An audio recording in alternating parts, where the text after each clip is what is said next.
Hello, hello, hello. Welcome to the Sunday Night All Things Natural Net, provided by the Overlook Mountain Amateur Radio Club via the Overlook Mountain Amateur Radio Club Repeater here in the Hudson Valley in upstate New York. For people asking, this is not CB, this is amateur radio. This is a federally licensed amateur radio hobby. With further ado, I'm going to go ahead and get started here shortly. I just want to say a warm welcome to Jason Jones. I don't think I've seen you in here before. And my good friend Jack from Geeky Gardens. Good to see you in here as well. We're going to go ahead and start the net, and we'll roll on out from there. This is KD2IIN Net Control for the Sunday Night All Things Natural Net. The Sunday Night All Things Natural Net is an amateur radio net provided by the Overlook Mountain Amateur Radio Club, and we talk mostly about farming, gardening, and ecology, and a broader scope of topics around those topics. Without further ado, let's go ahead and get started. If there's any check-ins, please call now. Thanks, Jack. Appreciate the links.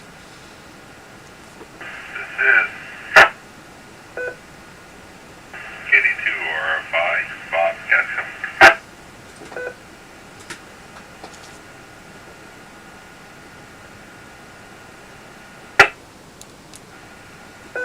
All right, the net recognizes KD2RFI. Bob, how are you this evening? Doing good, CJ. Doing good. And the weekend off, just kind of laying back, laying around. Nice hypnosis. Now I guess we just wait for the big white powder storm. Yeah, I'm not looking forward to the big powder storm. Last I heard, we're supposed to get somewhere between 12 and 18 inches here where I am, and up to 24 in certain areas, so yeah. But I guess it is what it is, and it's the end of January going into February, so we only have a couple months left, and then the stuff goes the other direction, I suppose. Let's just see if there's any further check-ins, and then we'll carry it back on up. This is KD2IIN Net Control, looking for any further check-ins for the Sunday Night All Things Natural Net. KD2 PMH, Joe. Awesome.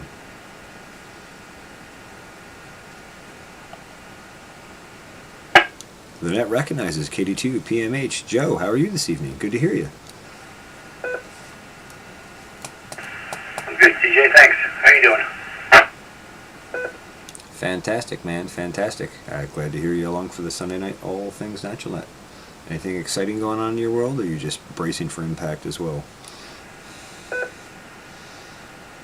Same as everybody else, just watching the frozen waterfall, or waiting for it.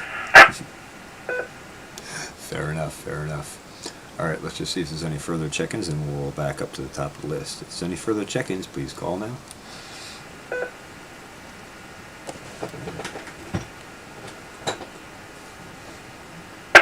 Alright, no further check-ins recognized at this time. Let's roll back up to KD2RFI. Bob, I know you said you had something to tell me about the saw. Oh yeah, it's been quite a few weeks. I went out and, get that whole Facebook marketplace thing and all, and I wound up buying not a saw, but it's kind of a long story a little bit, so I don't know. I saw a saw, I was watching it, 455 Rancher, not like a Proline saw or anything, but guy wanted like $350 for it, so I was watching it. He dropped the price to $320 or $330, something like that. So I figured, I'll shoot him an offer. I offered him $250 for it.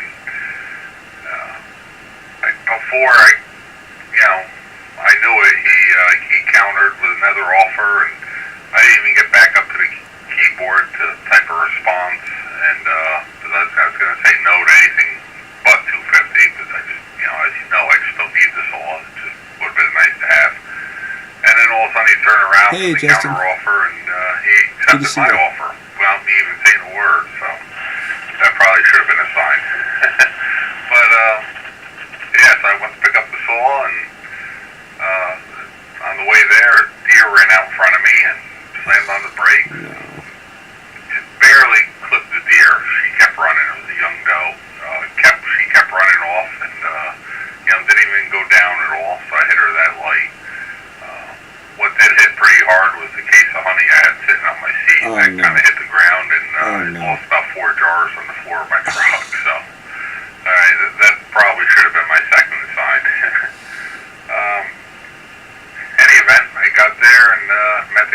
was after dark by the time I got there. Picked up the saw, fired it up, it ran.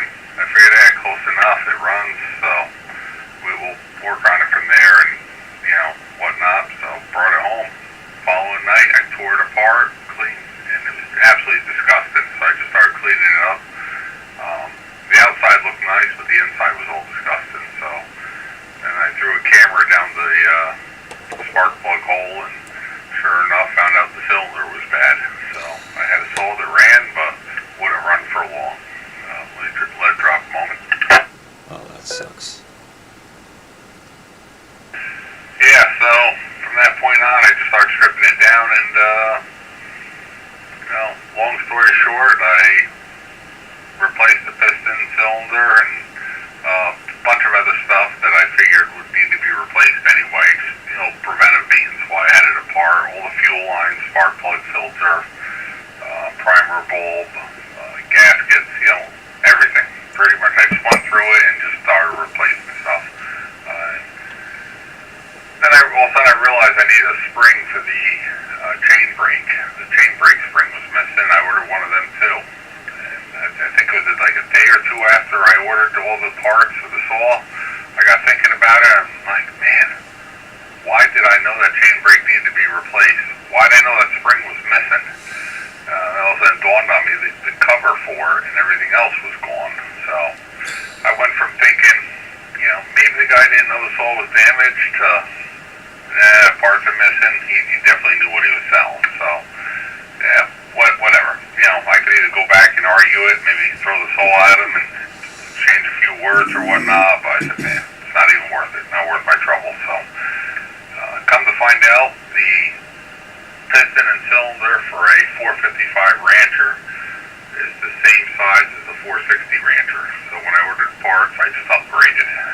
So got it all back together, put it together yesterday, and I guess all in all, I got a brand new saw for a brand new saw price. So wasn't quite the good deal I was hoping, but I do got another saw that's up and running now. So it's kind of a funny story. I'll send it back to you, KD2 RFI back then. KD2 and control for the Sunday Night All Things Natural Net.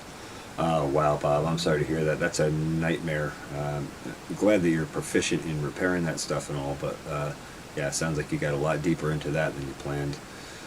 Oh man, that's a shame, and I'm sorry you lost the honey as well with it, and of course the cleanup job from the honey. So, in case you don't know, Joe, who's next on the list here, KD2PMH, is also a beekeeper, so another fellow beekeeper on the net. So with that, I'll pass it on down to Joe, KD2PMH.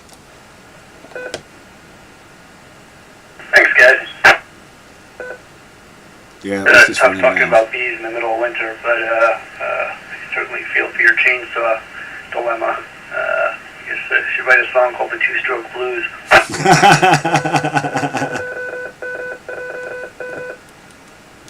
I love it. KD2 and Net Control. If there's any further check-ins, please call now. KC2 UVP. Uh-oh.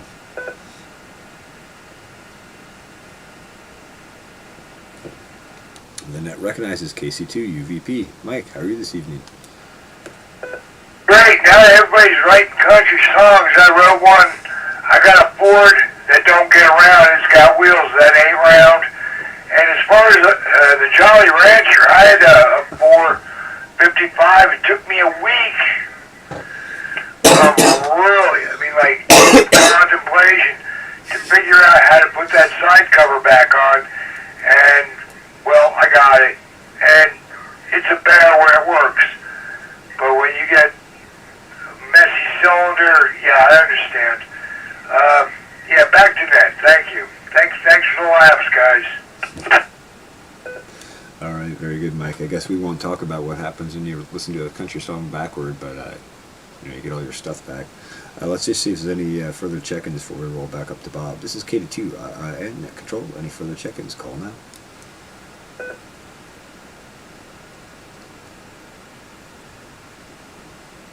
All right, no further check-ins recognized at this time. We'll roll it back up to Bob, KD2 RFI. KD2 RFI. Yeah, two-stroke blues, I like that. I think I dated a girl like that once. But anyway, Oh, definitely a learning experience, and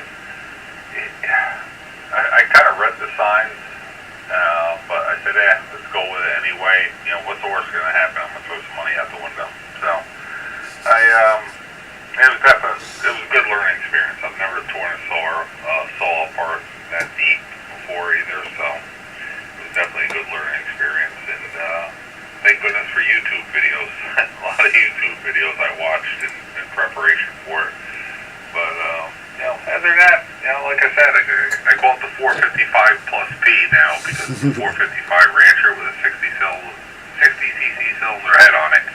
So it should be a little more powerful. I think I'll throw the 20-inch bars on that and leave the 18-inch bars on my 455.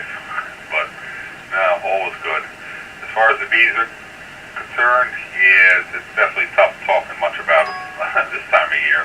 I got them all wrapped up, tucked in, and, you know, that's the one good thing about the snow coming. It'll provide another insulating barrier for them, so make it a little easier for them to get through the winter. So, all right, CJ, I'll send it back to you.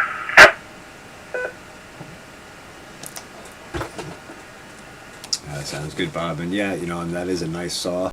And now that you got it rebuilt and beefed up a bit, she should rip through some wood. So it doesn't hurt to have a spare, as you know. Boy, there's nothing worse than being in the middle of felling a tree or cutting up a log, and you have a problem with the saw and you have to go work on it. It's nice to at least be able to, you know, just fall back, grab another saw, and roll. But it's kind of a nightmare. But anyway, let's roll on down to Joe, KD2 PMH. That's a good point there about the snow being insulation for the boxes. That ought to keep the bees nice and happy. Usually find this time of year, put my ear up against the side of them, listening to that little hum in there. So it's a nice thought. Not too much else going on. Starting to look at seed catalogs or order seed catalogs for spring. So you know, that's next on the list. But other than that, just you know, hope springs eternal. For sure, yeah. I go out from time to time and have a listen, and then if I can't quite hear anything, I'll give a little light tap just to hear the little buzz up. But yeah, it's you know, it's hard to look at those hives this time of year and know that I can't get out there and you know, watch the bees flying in and out and interact with them and, you know, see how they're making out. It's a tough part of the season with them. But hey, you know, at least we're not like my friend Ian Stepler up in Canada. He does winter storage up there, and he just did a video the other day. I think it was -30 up there. Wicked cold. But he does cold storage for his bees, so that's a little bit different. Anyway, let's roll on down the list to Mike, KC2 UVP. Yeah, I'm glad there's a bunch of bee men out here. I've been around the art. I don't actually get my hands into the art, but I've learned so much hanging out with some really great grounded people on bees. I just never found the niche to get my own supers. You know, I love bees so much that I was walking through the woods to a place one time, and I seen some supers and said, "Oh, they're domestic bees." I walked up to the the super, and apparently they defend themselves. Back to net. Yeah, they really don't appreciate anyone invading their territory. But yeah, you know, I have to say, I know quite a few beekeepers at this point in my life, and every one of them is a really unique and interesting person, and I love chatting with them about anything, but especially I love talking about bees with them. It's such an interesting topic, and it seems to really draw some really cool people. So let's just take a break here and see if there's any further check-ins, and then we'll roll on back to the top list. This is KD2IIN Net Control for the Sunday Night All Things Natural Net. If there's any further check-ins, please call now. Hey, Kylie.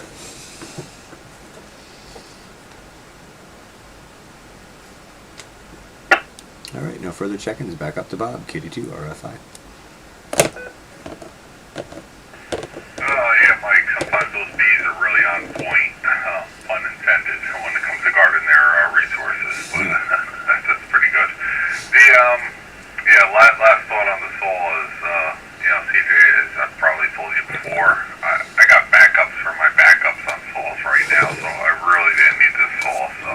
is. Yeah, it is what it is. So you know what, man? Like I said, I just take it as a big learning experience. And anytime you hit the internet to buy something, and meet somebody in a dark alley, at night, and make the exchange, it's you just take a risk. So from that aspect, I did know the risk going in. So I was just hoping to come out on a good end of the deal, but no big deal. As far as the bees and overwintering, I saw I think it was on like the New York State Beekeepers Facebook page. A gentleman had posted he's making hives, horizontal hives, out of 4-quarter rough cut lumber. Yeah. 4 quarters, basically 3 inches, just to clarify, and 3-inch thick lumber, and provides tremendous insulation. And that's something I've played with in the past. I have a top bar hive that made out of 2x6s, and I had bees in that for 3 years solid. They survived 3 years solid. After people tell me bees don't survive Northeast winters in top bar hives, and sure enough, I did basically nothing to them except slip in formic acid pad every year for them to help with the mite control situation, and they survived 3 years in that top bar hive. So that was pretty neat. So something to be said for the insulating qualities of wood. I am going to go out. I have access to a very large oak tree, and I plan on taking a section of that oak tree and hollowing it out, probably with my big 395 with a 3-foot bar, and make a natural style beehive with it, and carve out a front and rear entrance or whatnot. And I think I'd like to try something like that and see how that turns out. That'll be a pretty neat project. I'll probably make a couple photos and a couple videos of it, see how it goes, and it's just something natural beehive in an oak tree, or section of an oak tree.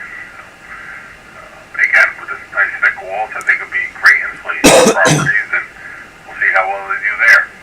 Let them build their own comb, design it their own way, but hopefully make it accessible so it falls within the laws, and be able to inspect it and still retrieve honey out of it. All right, Kitty 2 R5 back net. This is KD2 net control for the Sunday night All Things Natural Net. Yeah, interesting, Bob. I think it was you, one of the other nets, maybe it was last year sometime, we were talking about keeping bees in natural logs. We were talking about trying to mimic that natural environment, and how a log is so much thicker than like the standard Langstroth hive bodies that we use here, and how that thickness added to the insulation and all. And I know you were talking about not needing much ventilation. They seem to be able to manage their air through the one hole in the natural hives. It makes me think of there's another beekeeper, I think she's in Virginia somewhere, so she's a little bit warmer climate, but the Honeystead, and she had a video of they actually, I think they had cut down this cherry tree and it had a beehive in it, and they brought the whole hive and tree home on a trailer. Interesting you mentioned those horizontal hives. That one horizontal hive I have actually came from Joe, KT2 PMH, so I'll put it down to him. Yeah, there's nothing better than letting bees do what bees do the way they want to do it. I noticed when I've done a couple of sort of cut log hives, and don't put any frames in or anything like that, just let them build what they want to build. And they are the masters of airflow. They make their curves and their twists, and it's just a thing of beauty. And it's humbling, really. All hail the bees. I will second that, and I'll put a glass of toast in the air to that.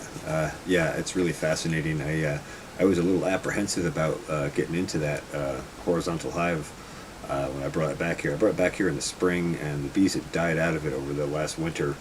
And so I brought it back, and I was like, oh, I really ought to just take a look at this before it has bees in it, so I have a clue or an understanding of how it works and all.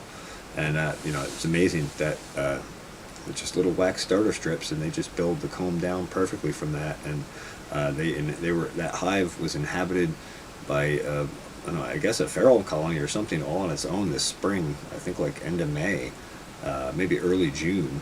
And I was very surprised to come out and find bees in it one day. And then later in the season, I think like maybe mid-July or maybe late July, I decided to do an inspection just to see how they were doing. And it was fascinating. They had cleaned it out and filled up all the combs. They had built comb out. They had brood going. They had honey.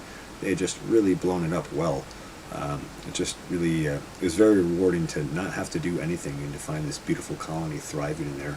I hope they make it through this season and come out into the spring and provide nice swarm colonies for capturing for more colonies. Anyway, let's roll on down to Mike, KC2U, VP. Hi, you guys beat a man. You guys beat a man. Now, your natural, your log theory,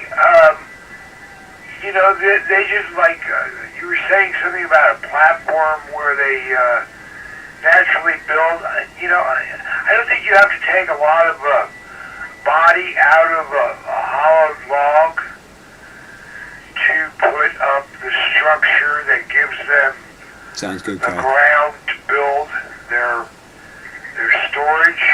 And I don't know, you're making me real over here. I'll get back to you on that, but you guys beat a man. KC2 UEP 7C, clear for the night. All right, Mike. Well, thanks for checking in. Appreciate your comments and thoughts and insight. And I hope you have a great evening. We'll consider you checked out for the evening. And we'll just do a pause here and see if there's any further check-ins before we roll back up to Bob. I want to hear a little bit more about your plans with the log idea. That's going to be really cool, and I hope you're going to get some YouTube video on that. Anyway, let's just see if there's any further check-ins before we roll back through. This is KD2IIN Net Control for the Sunday Night All Things Natural Net. Any further check-ins, please call now.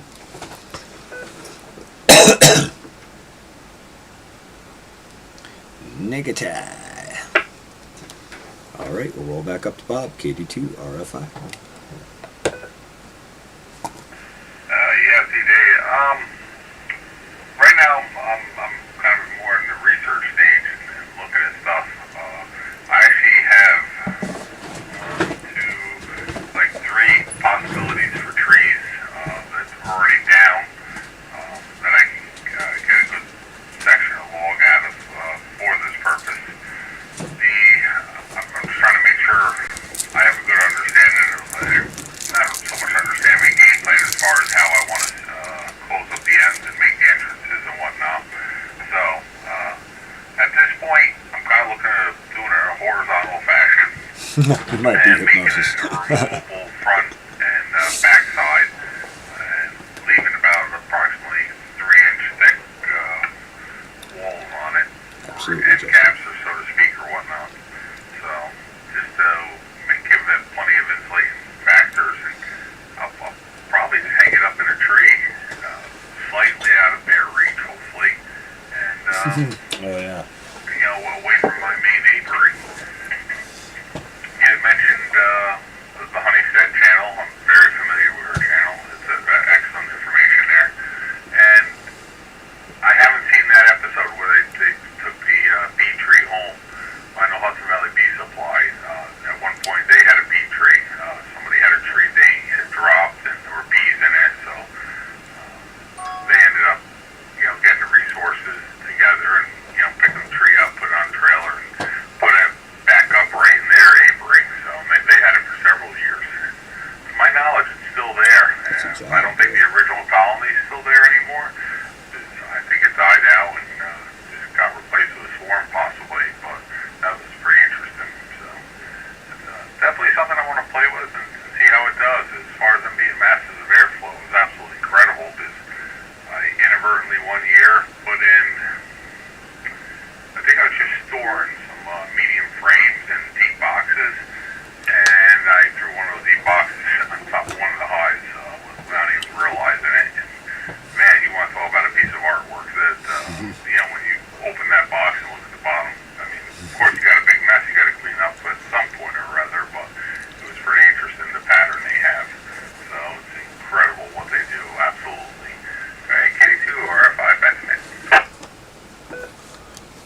KD2IN control for the Sunday night All Things Natural Net. Yeah, very interesting, Bob. I'll be curious to see how you manage like the entrance part of that and all. And that one where they brought it home and stood it up. That's quite a quite a feat. That's like the Egyptian technology test. I know Joe will get a kick out of that. Yeah, the one on the Honeystead, they didn't stand it up. I don't know if it was laying down originally. I don't remember. It was a while ago I saw it, and it was among a million other bee videos. I was trying to up my learning curve quickly, but it was really interesting to see that. It reminds me up in the Catskills on the family farm up there, in the wall behind the chimney in the house, there was this gigantic bee colony that had taken over. It was an older building, so it had plaster walls, and there was one bedroom in there. When you went upstairs, that you walk into that bedroom, you would smell the honey. And I used to love that smell, and I remember putting our ears to the wall and listening. You could hear the bees working in that colony, and every once in a while we'd tap on the wall, and you'd hear just like you hear that like excited buzz come up. So interesting. All right, let's roll on down to Joe. KD2 PMH. KD2 R5 coming. Go ahead. Hey, just with the talk of the Honeystead, I know a while ago you had mentioned possibly trying to get her as a guest. Any success in being able to make that connection? She had tentatively agreed to it back in the fall sometime, and I sent a follow-up email a couple of months ago, and I hadn't heard back from her. I don't know, did you hear the one where I had Ian Stepler on as a guest from a Canadian Beekeeper's blog?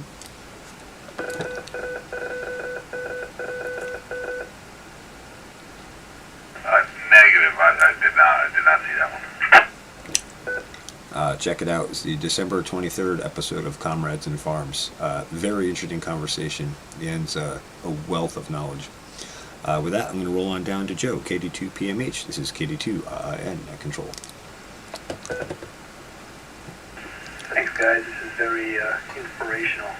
I guess I've got just two quick thoughts. One is I used to do a lot of cutouts, and when you're talking about the bees in the wall, it would always amaze people because they would know they were in there somewhere because they could see them from the outside. But if you ran your hand along the wall, you can actually feel the heat difference. And right over the brood chamber, the brood area, was always just a few degrees hotter because because that's what they're doing. The other thought is just about the hives dying out in that big bathtub, the top bar hive. That one of the problems, you probably know this already, but one of the problems with bees is that they're great at building comb, but they don't tear it out. So as they use it, it gets blacker and blacker and blacker. And as it does, the cells get smaller and smaller. And when they can't use them anymore, they sort of move. And I think the problem with that big box wasn't so much that they died out, but they just sort of like built themselves out of room. So I think the trick is to like go back and usually the waxworms or the wax moths will do it. When they after the bees don't have any more room. But I think that it helps them every once in a while if you can get in there ahead of time and tear out the unusable comb and give them a chance to build some new stuff. KD2 PMH. Very good. Let's see a couple of comments on that. One, when I opened that up in the spring, the whole hive wasn't full of comb. It was actually quite a small colony, it looked like. And I remember back in the fall of the previous year when I was over there looking, the traffic in and out of there was pretty low. I wondered whether they would make it. When I pulled the combs out of there, it looked like they had actually frozen out or starved out. There was some honey in some of the frames, but the dead colony with the queen, was several frames over from that, and I wondered if just in extreme cold weather they were unable to make that bridge over to the good comb. On the note about heat, interesting. I don't think I wasn't really aware of beekeeping enough when I was a kid to be aware of that. But actually, my friend Matt, KB2 SBT, has honeybees as well. He's only about 2 miles from me here, and he's got a thermal imaging camera for his phone. And he sent me some pictures a while back of his hives in the wintertime where he was kind of using the thermal image to monitor whether the hive was alive or not. So I thought that was interesting. Anyway, let's just do a pause here, see if there's any further check-ins, and then we'll carry on. Any further check-ins, please call now. All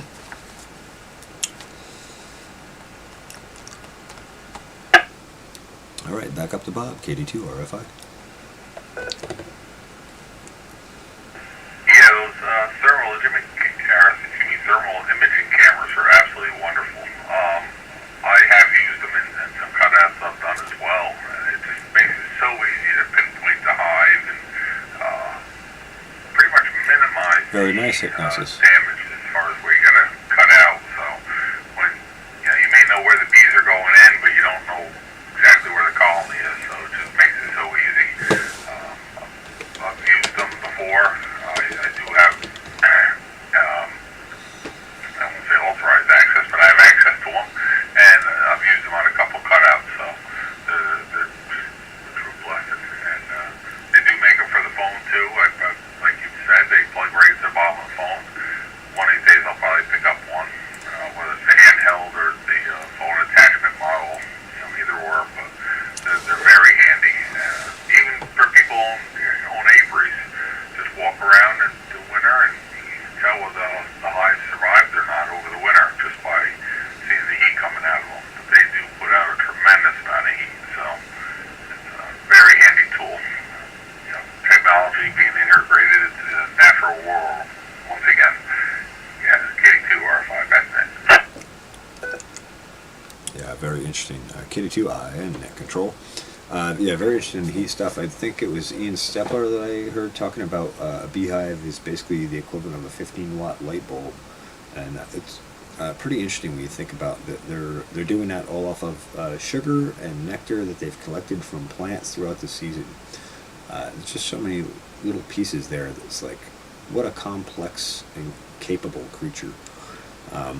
Yeah, I had looked into thermal imaging cameras. Well, I've been looking at them for probably 15 or 20 years, but when I first started looking at them, they were like 30 grand for one of those. And they've come down significantly, but the last one I was looking at back in the spring, I thought it had video, and then I inquired a little bit more about it, and it only takes pictures, and I really want to be able to do video if I'm going to do it. But I was thinking that would be an excellent tool for the greenhouse, excellent tool for finding, breakers that are going bad circuitry, tracing plumbing lines, just down the list of stuff. And that's over and above, of course, the benefit to an apiary or to a beekeeper. With that, let's roll on down to Joe, KD2 PMH. Bees, like everything else, are all about energy. So it's cool. You can see what they're doing and see the heat and feel the energy and watch them manage it. It's a glorious thing. Anyway, I'm going to check out for the night. You guys have been quite the inspiration. I prefer thinking about bees flying rather than snowflakes flying. But I'm going to call it a night and think about bees flying. So 73s to everybody, and thank you, and back to net. Sounds good, Joe. It's a real pleasure to have you along the net with us, and I'm glad you found the other beekeepers on this net. Hope you have a great evening, and I hope we can all stay thinking about flying bees rather than snowflakes, because I'm not looking forward to snowflakes. Have a great evening. All right, we'll roll it back up to Bob, KD2 RFI. All right, Joe. Have a good night. Take care. Good talking with you. As far as snowflakes are concerned, you got to turn them into cash like everything else. I do make a little money every time it snows. So, I know my neighbor, he makes a whole lot of money every time it snows, but he's much more ambitious than me. Much nicer very truck interesting with a big old plow in the front of it too. So, but he calls it white gold. So. But yeah, I don't know, not a whole lot more to add. So far, I'm pretty sure I've lost a couple hives already this winter, but we'll figure out for sure in the spring.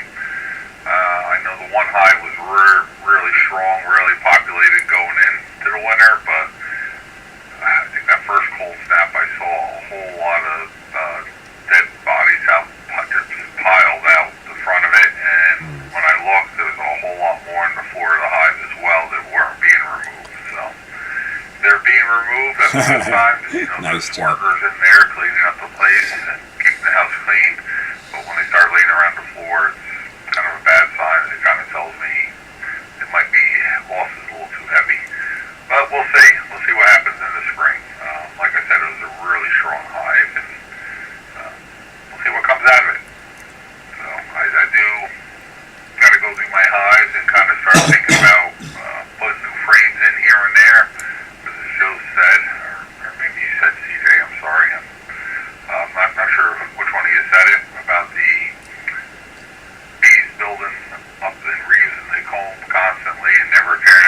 comb and replacing it. So I guess that's kind of our job if we're going to manage bees. We've got to start taking out some of the old black comb when the cells get really small.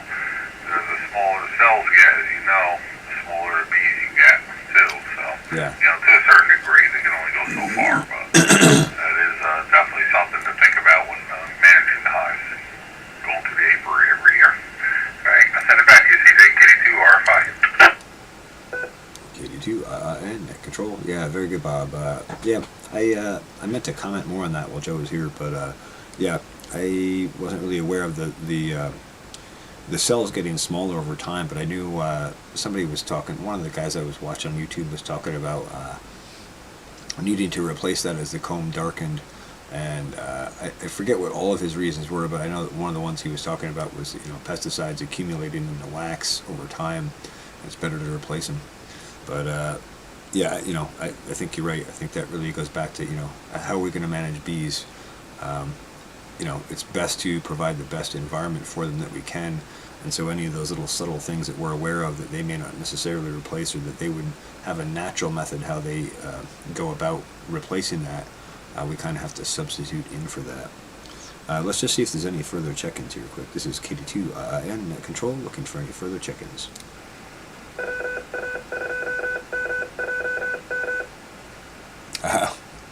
That'll happen. All right, no further check-ins. Back to you, Bob. Hey, CJ, I just browsed through your channel. What video did you say that was? Was it the Kylie? Was it December 22nd? Oh no, it was December 23rd. I think it was. Oh man, you know what? Let me find it quick. It's if you go to playlists, Comrades and Farms playlist, it'll be on that. Okay, well, yeah, what was her name again? Oh, it's a guy. It's Ian Stepler. He's from a Canadian beekeeper's blog. Yeah, it's the December 22nd, 2020 Comrades and Farms episode. Alright, copy that. I'll punch up the playlist, see if I can pull it up. But, yeah, I mean, I got a lot of plans for the summer for my bees. I also got a lot of plans for the house and the property, as you know we've talked about. So I'm going to be extremely busy this year. So I'm not quite sure how I'm going to manage it all, but I definitely want to, I don't know if I want to increase the apiary per se, but I want to make sure I get all my equipment filled. I want to focus more on swarm management, you know, getting into my hives more often and you know, watch them and paying attention when they're going to swarm and whatnot, and just make it better overall health for my bees. This year I was kind of lazy and I kind of did the hands-off approach, and you know, with a couple bad hives and you know, mice issues and everything else, and weak hives, and I'm kind of low on hives going into winter this year, so I definitely got to pay more attention to details. So anything I can do to improve is definitely better. But like I said, it's going to be an extremely busy summer between home, work, and bees, and so I'm just going to have to, you know, saddle up and pony up, whatever you call it, and just pull it together and get out of it. See what we can get at the end of the season. Absolutely, absolutely. Well, I was a brand new beekeeper when I took my bees on, and you know, over this last year or two, I've really learned a lot. But I feel like I was just starting to get the hang of it. And as you know, I won't be keeping bees here this coming season. Probably will not get to bees again next season, but maybe the season after that, I'll be able to pick it up on the other end of things here. But it really is fascinating, and yeah, you're right. You really do have to be paying close attention to them, and that's one of the things I found so beneficial about watching Ian Stepler's channel. He posts videos pretty frequently, and he talks about his bee management practices, and he's really dialed in and tuned into it. So definitely check his channel out as well. Anyway, this is KD2 and Net Control, and I'll put it back to you. Alright, KD2 RFI. Yeah, I found that episode. Okay.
KD2IIN, net control. Yeah, same thing. I got a lot going on right now, and I'm trying to pack things up and all here. But yeah, it's definitely hard to stay on top of. Yeah, you're right. It's the December 22nd episode, but it's a great. Sorry, I'm reading the chat here. It's a great great thing to learn and do, and I'm sure they will keep you extremely busy. I hope you're able to continue to upgrade your apiary and all. And I lost my train of thought. Sorry. Back to you. Absolutely no worries. Been there, done that many times. I mean, once you I hope you heal up well, Joe. bring colony with you. You know, see what happens. I know there's beekeepers up there, definitely. The one. Oh, seeds. That's what I was gonna do. There's bees and bikinis. Yeah, I burpees know are good. she's up in Canada somewhere. She said on one of her shows that she's only got like a 2-month window or something for beekeeping. Yeah. I'm not exactly sure. Something like that. It's short. And there's a couple other beekeepers up there as well that are very knowledgeable. So it's definitely doable. Definitely doable. So Seeds. you know, you could be all the buzz of the town, I guess. And KD2 RFI. Very good. Yeah. Like where I'm going is a warmer climate and all, but I know there's lots of beekeepers out there. As far as taking bees over the border, I think that is a major ordeal because of restrictions on taking any genetic material, whether it's bees or plants or seeds or any of that kind of stuff, back and forth across the border. There's a lot of customs guidelines and enforcement stuff, and I just don't want to go through all that. But on seeds, there's a few companies I recommend. Johnny's Selected Seeds out of Maine. Those guys have a tremendous selection. Very good seed quality, typically. And there's another one, Baker Creek. I think they're out of Tennessee, maybe, somewhere in the more southern states. They also have an excellent selection of heirloom seeds and that kind of stuff. Those are the two off the top of my head. And I know Justin Goodearth mentioned here in chat the burpee.com, which I think is the one you mentioned. Anyway, I'll put it back to you, KD2. I didn't pick up the pen fast enough. Could you just throw those two seed companies out again? Yeah, I'm sorry. Johnny's Selected Seeds out of Maine.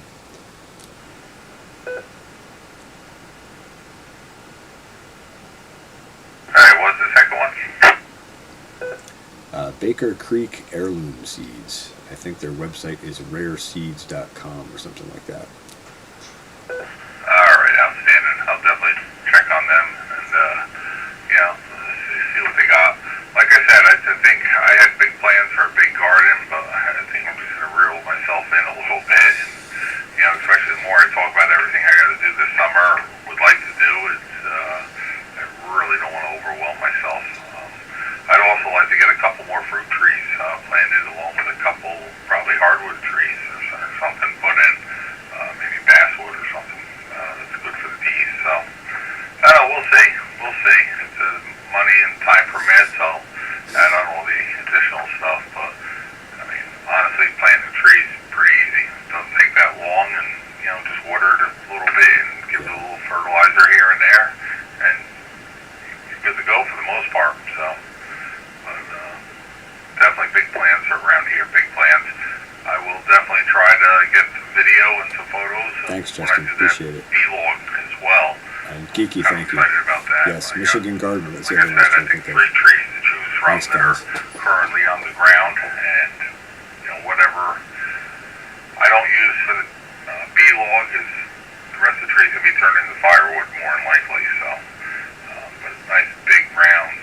They'll give me nice thick walls I'm looking for the extra insulation. And, see how well that goes. So, all right. I think with that, I'm probably gonna start thinking about turning it in. So it's getting late and morning comes early. Thank you, Geeky. So, CJ, keep us posted. Let us know what's going on. And as always, I wish you the best of luck. And I'm a little envious of your next big step in life. And, good for you. All right, KD2 RFI wishing you all 7-3.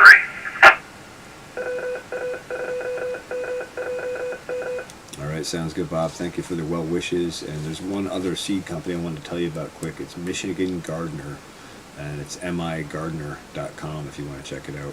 It's a guy out in Michigan, obviously.